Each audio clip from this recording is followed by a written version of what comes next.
অতিরিক্ত বাহাদুরি, চালাকি আর বোকামির মধ্যে এক সুতোর তফাৎ থাকে, জানেন তো? এক সুতোর তফাৎ। আর সেই তফাৎটাই ভুলে গেছেন রাজ্যের মুখ্যমন্ত্রী মমতা বন্দ্যোপাধ্যায়। আদালত চ্যাংড়ামি করার জায়গা না, তার বোঝা উচিত ছিল। সেখানে তিনি কার্যত আদালতে দেখবেন, আপনাদের যাদের আইন আদালতের অভিজ্ঞতা আছে তারা জানেন যে আদালতে যে পক্ষের আইনজীবী একটু বেশি কথা বলেন তাদের বিরুদ্ধে রায় যায়। আপনারা সাধারণত খরপোশের মামলাতে এটা দেখবেন যে স্যার একটু কনসিডার করুন, যদি বলে স্বামী পক্ষের আইনজীবী, তাহলে দেখা যায় তাদের খরপোশের অঙ্কটা বেড়ে যায়।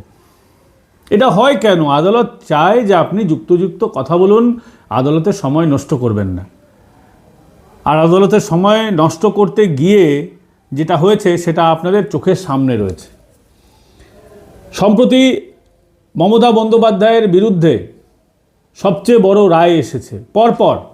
আপনার ডিএর মামলা দেখেছেন, তারপরেই দেখেছেন এই এসআইআর মামলায় রাজ্যের গালে ঠাস ঠাস করে কয়েকটা চড় বসিয়ে দিয়েছে সুপ্রিম কোর্ট। ওদের হাতে ক্ষমতা নেই, এই খবর আপনারা দেখেছেন, এই খবর কচ্চাতে আপনাদের কাছে আসেনি। কিন্তু এই রায়ের ফলে মমতা বন্দ্যোপাধ্যায়ের যে কত বড় বিপদ হয়ে গেছে সেটা বলার জন্য আপনাদের কাছে এসেছি।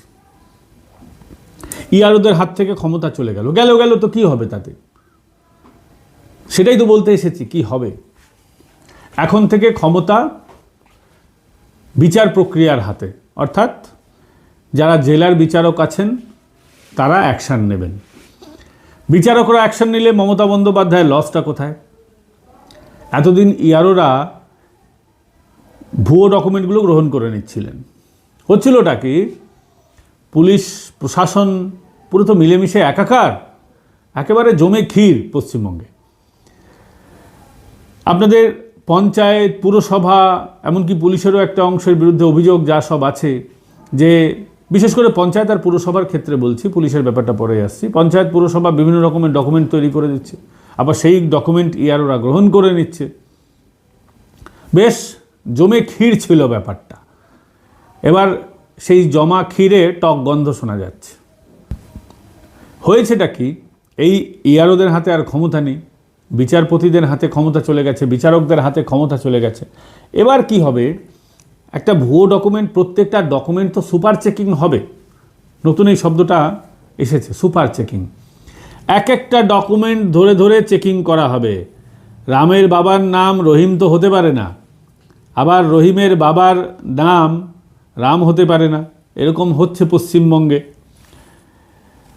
এবং রহিমের বাবার বয়স রহিমের চেয়ে অল্প হতে পারে না, রহিমের বাবার বয়স রহিমের থেকে 12 বছর বেশি হতে পারে না, হওয়াটা উচিত নয়। রামের বয়সও হওয়া উচিত নয়। তো এইসব যে অসঙ্গতিগুলো ধরা পড়ছে একদম ধরে ধরে, এতদিন কি হতো? পাইকারি দরে বিচার হতো, আর এখন বিচারপতিদের হাতে চলে যাওয়ায় একেবারে খুচরো বিচার হবে, ধরে ধরে, যেটাকে বাংলায় বলে চুল চেরা বিশ্লেষণ। আর এটা করতে গিয়ে মমতা বন্দ্যোপাধ্যায়ের পেয়ারের যে ভোট ব্যাংক, যে ভোট ব্যাংককে এতদিন ভুয়ো হওয়া সত্ত্বেও পাশ করিয়ে দেওয়া হচ্ছিল, পুরো চলে গেল গাধার, মানে পুরো ধস নেমে যাবে। ভুয়ো ভোটাররা আরও বেশি ধরা পড়বে, আরও বেশি। আমরা বলছিলাম না 1 কোটি ভুয়ো ভোটার বা 1 কোটি তালিকা থেকে নাম বাদ যাবে, সেই সংখ্যাটা আরও বাড়বে। এই দিকেই ব্যবস্থাটা যাচ্ছে, এবং শুধুমাত্র এখানেই ব্যবস্থাটা থেমে থাকবে এমনটা তো নয়। আরেকটা বড় সমস্যা হচ্ছে, এখন তো সুপ্রিম কোর্টের প্রধান বিচারপতি বলে দিয়েছেন যে রাজ্যের সিইও, মুখ্য সচিব, ডিজিপি, নির্বাচন কমিশনের সিনিয়র অফিসিয়াল, এদের সব মিলেমিশে কাজটা করতে হবে, এবং গোটা প্রক্রিয়াটা হাইকোর্টের যিনি প্রধান বিচারপতি তিনি ম্যানেজ করবেন, এবং গোটা এসআইআর প্রক্রিয়াটা এখন চলে গেছে জেলার বিচারকদের হাতে, এবং তারা যেটা মনে করবেন সেটাই সুপ্রিম কোর্টের ভার্ডিক্ট বলে মনে করা হবে। স্বাভাবিকভাবে যেটা হচ্ছে, এসআইআরটা তো আর টাইমলি হচ্ছে না। 28 তারিখ যে তালিকাটা বেরোবে, যেটা পূর্ণাঙ্গ তালিকার কথা বলা হচ্ছিল, সেটা এবার থেকে যেটা হতে চলেছে সেটা হচ্ছে খণ্ডিত তালিকা। যা হাতে রয়েছে সেটাকে তারা প্রকাশ করে দেবে, মানে যেটাকে নিয়ে বিতর্ক নেই বলা হচ্ছে প্রাথমিকভাবে, যদিও বিতর্ক এলে সেটাও চলে যাবে আদালতে। মামলার পর মামলা আরও হবে, সময় মতো ভোট হবে না, মিলিয়ে নেবেন। কারণ এই তালিকাতেও দেখা যাবে গণ্ডগোল, সেই গণ্ডগোল চলে যাবে আবার আদালতে, যে দেখুন এখানে এখানে গণ্ডগোল আছে, এটা দেখা উচিত। গোটা প্রক্রিয়াটা আদালতের মধ্যে লেন্দি হয়ে যাবে, সময় মতো ভোট হবে না। এই সময় মতো ভোট হবে না কেন আজকে মনে হচ্ছে আমাদের, সেটা হচ্ছে 28 তারিখ যে তালিকাটা বেরোবে, তারপরে ধরুন বিভিন্ন জায়গায় তালিকাটা আটকে থাকবে। সেই তালিকা যদি আটকে থাকে ততদিন তো মডেল কোড অফ কন্ডাক্ট চালু হবে না। যতদিন আটকে থাকবে, ধরুন দক্ষিণ 24 পরগনার একটা জায়গায় ভাঙচুর হয়েছে, সেখানকার তালিকা প্রকাশ করা যায়নি, তো সেই তালিকা না করলে তো সেখানে তো ভোট হবে না, টুকরো টুকরো তো ভোট হবে না, একবারে তো ভোটটা হবে। স্বাভাবিকভাবেই যত দেরি হবে তত কিন্তু ভোটটা পিছিয়ে যাবে। আর 2রা মে থেকে 5ই মে এর মধ্যে যদি ভোট না হয়, 5 তারিখ যদি পেরিয়ে যায়, তাহলে মমতা বন্দ্যোপাধ্যায়ের নামের পাশে বিদায়ী মুখ্যমন্ত্রী শব্দটা বসে যাবে। তখন তার হাতে প্রশাসন থাকবে না। এখনই তো নেই, এখনই এসআইআরের গোটা ব্যাপারটা আদালত নিজেদের হাতে নিয়ে নিয়েছে। কখনো ভেবে দেখেছেন এ রাজ্যে একটা চাকরির পরীক্ষা ঠিক করে হয় না, আপনি চাকরি চাইতে গেলে আদালতে যেতে হবে। গোটা রাজ্যটা আদালতের নির্দেশে চলছে। একটা পরীক্ষা হয়, সেটা নিয়ে মেরিট লিস্ট বেরোয় না, চলে যায় আদালতে ব্যাপারটা, কারণ এত দুর্নীতি হচ্ছে। এ রাজ্যে যা কিছু হোক, সব ম্যাটার আদালত হিসেব করছে। একটা প্রকল্প হচ্ছে না, আদালত। চাকরি হচ্ছে না, আদালত। এখন তো ভোটও হবে আদালতের নির্দেশে। রাজ্য সরকারের লজ্জা রাখার কি কোনো জায়গা আছে? তৃণমূলের নেতাদের লজ্জা রাখার কি কোনো জায়গা আছে? কখনো ভেবে দেখেছেন? আজকে 12টা রাজ্যে, বিহার ধরলে 13টা রাজ্যে এসআইআর হচ্ছে কিংবা হয়ে গেছে। কোথাও তো গণ্ডগোল নেই। তামিলনাড়ুতে গণ্ডগোল নেই, অন্ধ্রপ্রদেশে গণ্ডগোল নেই। এখন সারা ভারতবর্ষে এসআইআর হবে, দেখবেন জম্মু কাশ্মীরেও গণ্ডগোল নেই। সারা ভারতবর্ষে কোথাও কোনো গণ্ডগোল নেই, শুধুমাত্র পশ্চিমবঙ্গ আলাদা কেন? এই বিষয়টাই তো জানতে চেয়েছেন প্রধান বিচারপতি সূর্যকান্ত, বিচারপতি জয়মাল্য বাগচি এবং বিচারপতি এনভি আঞ্জেরিয়ার, যে পশ্চিমবঙ্গ আলাদা কেন? তার জন্যই আলাদা রকমের বিচার হয়েছে। ভোটটাও আদালতের নির্দেশে হবে। কোথায় চলে যাচ্ছে পশ্চিমবঙ্গ? একটা স্বচ্ছ নির্বাচন নেই। আসলে মমতা বন্দ্যোপাধ্যায় কোথায় ভুল করেছেন জানেন? যেটা আমার মনে হচ্ছে, মমতা বন্দ্যোপাধ্যায়ের প্রত্যেক দিন হেডলাইন চাই, প্রত্যেক দিন তিনি খবরে থাকবেন। তার জন্য প্রয়োজন হলে তিনি 1500 কেজির বাচ্চা বলবেন, তিনি গন্দা ধর্ম বলবেন, বিষ্ণু মাতা বলবেন, অমুক ধর্ম বলবেন, অশিক্ষিতর মতো আচরণ করবেন, শুধুমাত্র হেডলাইন ম্যানেজমেন্ট করতে হবে বলে। একটা প্রকাশনা সংস্থাকে দিয়ে বই লেখানো হবে, কিন্তু বসে যাবে তার নাম। হবে, এগুলো হবে শুধুমাত্র ভোটের জন্য, প্রচারে টিকে থাকার জন্য। কিন্তু তিনি ভুলে গেছেন, আবারও বলছি, তিনি ভুলে গেছেন যে আদালতে যাওয়াটা তিনি ভেবেছিলেন এতে বিরাট কিছু তার ইমেজ বিল্ড আপ হবে, কিন্তু সময় খারাপ গেলে জানেন তো খারাপভাবে বাচ্চা হয় আর কি। তো সময় খারাপ গেলে অনেক কিছু ভুলভাল হয় মানুষের সঙ্গে। সময়টা খারাপ কি তার? অন্তত যারা হাত দেখেন, গণৎকার, যারা ভবিষ্য বিচার করেন, তারা বলছে যে সত্যি তার সময় খারাপ। এবং আমরা লক্ষণকরমও দেখতে পাচ্ছি। এই হেডলাইন ম্যানেজমেন্টের চক্করে তিনি চলে গেলেন সুপ্রিম কোর্টে। তার যাওয়াটা তার পক্ষে ভালো হয়নি। তার কারণ হচ্ছে, তো এই ভিডিওসডিওরা তো এদেরই লোক ছিল, এই ইয়ারোরা এদেরই লোক ছিল, এদেরকে দিয়ে যা করাতে পারছিলেন করিয়ে নিতেন। তিনি নিজে কায়দাবাজি করে চলে গেলেন সুপ্রিম কোর্টে বাহাদুরি দেখাতে গিয়ে। এটা বোঝা উচিত ছিল সুপ্রিম কোর্ট সবসময় তার কথা মতো চলবে এর কোনো মানে নেই। সুপ্রিম কোর্ট তার এখতিয়ারে নেই। তিনি সুপ্রিম কোর্টে গেছেন, এমন রায় এসেছে যে তিনি এখন গাড্ডায় পড়েছেন। তার লোককে দিয়ে হচ্ছিল না, আরও চাই, আরও চাই, আরও ঘাপলা চাই। নিজেদের লোককে দিয়ে ঘাপলা করিয়েও কাজটা হচ্ছিল না। ভেবেছিলেন সুপ্রিম কোর্টে যাব, কাজটা করিয়ে নেব, কিন্তু তিনি আইনজীবী নন, কালো কোট পরেননি। কালো কোট না পরে আদালতে জামা কাপড় পরার একটা ডেকোরাম আছে। মহিলা হলে কালো বা সাদা শাড়ি পরবেন, তার উপরে একটা কালো জব্বা গায়ে দেবেন বা কালো কোট গায়ে দেবেন, এরকম সুপ্রিম কোর্টে, এবং গলায় একটা টাই পরবেন। সুপ্রিম কোর্টের একটা ডেকোরাম আছে। আর তিনি শাড়ি পরে গলায় কালো মাফলার কিংবা গামছা জড়িয়ে চলে গেলেন ইয়েস স্যার প্লিজ স্যার করতে, এবং বাজারে গ্যাস খাইয়ে দিলেন। আইনজীবী হিসেবে যাচ্ছে, অনুপ্রাণিত সংবাদ মাধ্যমরাও বলে দিল মমতা বন্দ্যোপাধ্যায় আইনজীবী হিসেবে সওয়াল করেছেন। আইনজীবী হিসেবে কোনো আদালতে সওয়াল করতে গেলে ওয়াকালাতনামায় নাম থাকতে হয়। মমতা বন্দ্যোপাধ্যায়ের ওই দিনকার ওয়াকালাতনামায় নাম ছিল না মোস্তারি বানোর মামলায়, এবং আদালতও সেদিন বুঝিয়ে দিয়েছিল শ্যাম দিওয়ান ভালো আইনজীবী, তাকে বলতে দিন। কিন্তু না, yes sir please sir 5 minutes sir.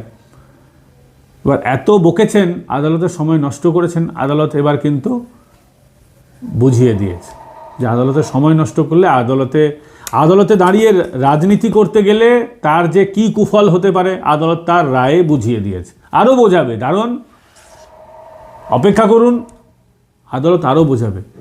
আপনাদের মনে আছে যে মমতা বন্দ্যোপাধ্যায়ের এই সেদিন আদালতে গিয়ে ইয়েস স্যার প্লিজ স্যার করার পরেই ডিএ মামলার রায় এসেছিল। অনেক দিন ধরে ডিএ মামলার রায় আটকে ছিল।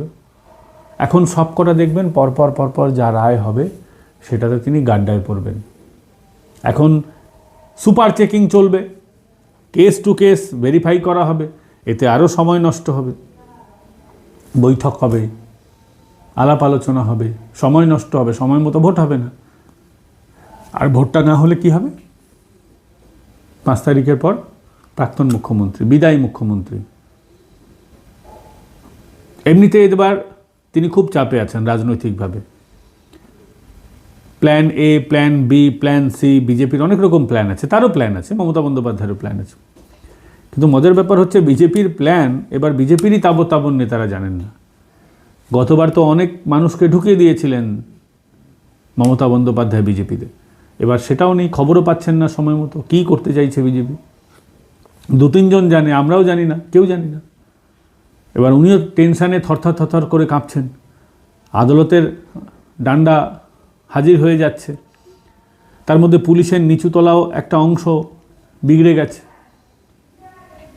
এসব হচ্ছে, যার জন্য তিনি নানান রকমের সমস্যায় আছেন। আরেকটা খবর, অন্য একটা খবর দিই আপনাদেরকে, সেটা হচ্ছে এই ভোট তো যেমন হচ্ছে হবে, রাজ্যসভার একটা সিট খালি হচ্ছে, সেখানে এ রাজ্য থেকে রাহুল সিনহাকে বিজেপি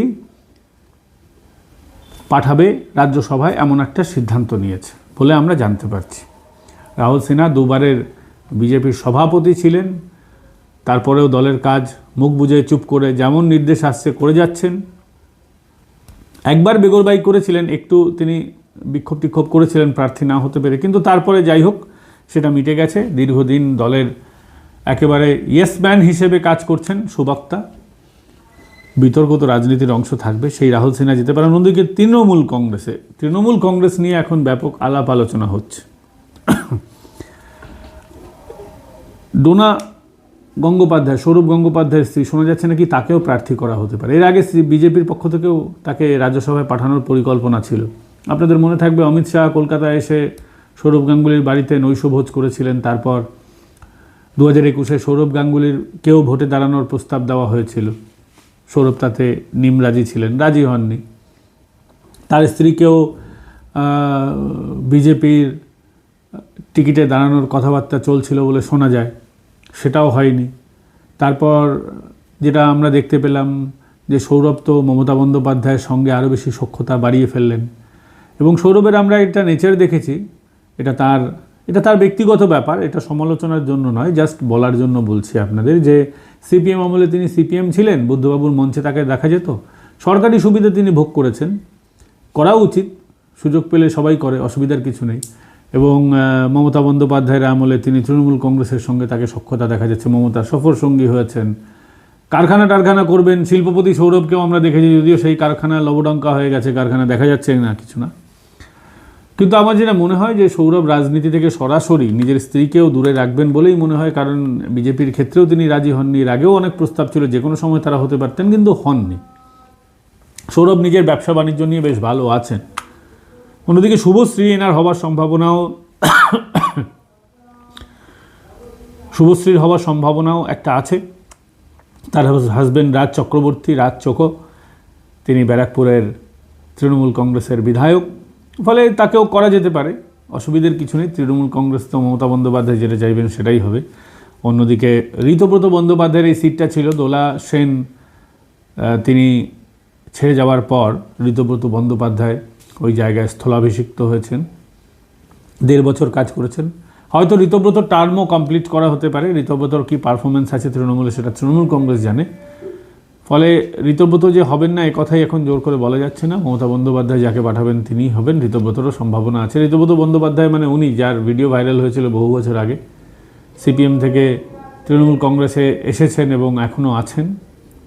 এবার তৃণমূল কংগ্রেস কাকে পাঠায় এটা একটা দেখার বিষয় থাকবে। আপাতত এখানেই শেষ করছি বন্ধুরা। এই ভিডিও আপনাদের কেমন লাগলো কমেন্ট করে জানাবেন। ভিডিওটা ভালো লাগলে লাইক, শেয়ার অ্যান্ড সাবস্ক্রাইব করতে ভুলবেন না এবং জয়েন বাটন ক্লিক করে আমাদের মেম্বার হন। মেম্বার হলে মেম্বার অনলি ভিডিওস আপনারা আগে ভাগে দেখতে পাবেন। প্রত্যেকটা ভিডিওকে আমরা প্রথমে মেম্বার অনলি ভিডিও করে রাখি বেশ কয়েক ঘন্টা, তারপর এডিটিং চলতে থাকে, ফলে আপনারা আনকাট ভিডিও আগে ভাগে দেখতে পাবেন। ভালো থাকবেন, সুস্থ থাকবেন, আগামীকাল আবার দেখা হচ্ছে।